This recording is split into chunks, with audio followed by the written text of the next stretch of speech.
தேர்தல் பரப்புரையில் ஈடுபடுவதற்காக அரவிந்த் கெஜ்ரிவாலுக்கு ஜூன் 1ஆம் தேதி வரை இடைக்கால ஜாமீன். அமலாக்கத்துறையின் கடும் ஆட்சேபனைகளை நிராகரித்தது உச்சநீதிமன்றம்.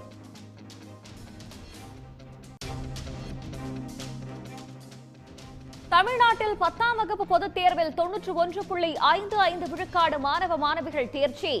97.31 விழுக்காடு தேர்ச்சி பெற்று அரியலூர் மாவட்டம் முதல் இடம்.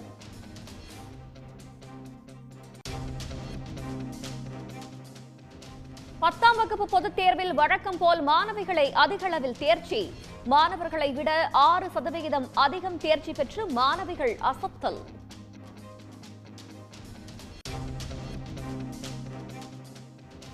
பத்தாம் வகுப்பு தேர்வில் அரசு பள்ளி மாணவர்கள் 87.90 விழுக்காடு பேர் தேர்ச்சி பெற்று சாதனை. 1364 அரசு பள்ளிகள் 100% தேர்ச்சி பெற்று அபாரம்.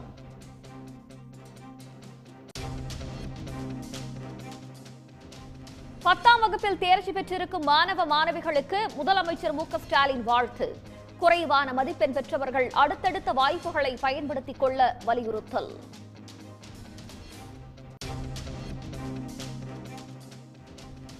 சர்வதேச விண்வெளி ஆய்வு மையத்தை சென்னையில் இன்று இரவு வெறும் கண்ணால் பார்க்கலாம். இரவு 7-9 மணியில் இருந்து வானத்தில் 7 நிமிடங்கள் பார்க்கலாம் என நாசா அறிவிப்பு.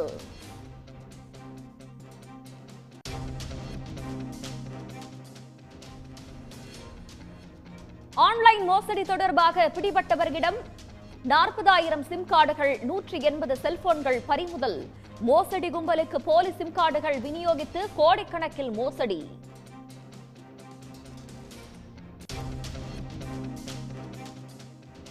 ஆபரண தங்கம் விலை ஒரே நாளில் சவரனுக்கு 720 ரூபாய் உயர்வு.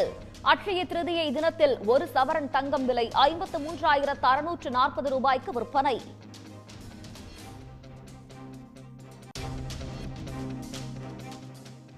ஒன்றிய அரசு நடத்தும் நீட் தேர்வில் அடுத்தடுத்து அம்பலமாகும் முறைகேடுகள். பீகாரில் நீட் தேர்வு எழுதிய 20 பேருக்கு முன்கூட்டியே விடைவுடன் வினாத்தாள்கள் கொடுத்தது விசாரணையில் அம்பலம்.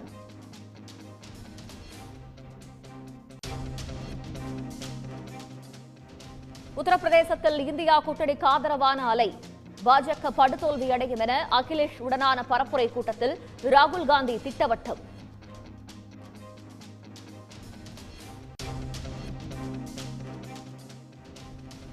பாலியல் புகார் கூறிய தன்னுடைய அடையாளத்தை சிசிடிவி காட்சி மூலம் மேற்கு வங்க ஆளுநர் வெளிப்படுத்திவிட்டார். எந்த ஒரு சோதனைக்கும் தயார் என்று கொல்கத்தா பெண் அறிவிப்பு. உடனுக்குடன் செய்திகளை தெரிந்து கொள்ள சன் நியூஸ் பெல் ஐகானை கிளிக் பண்ணுங்க.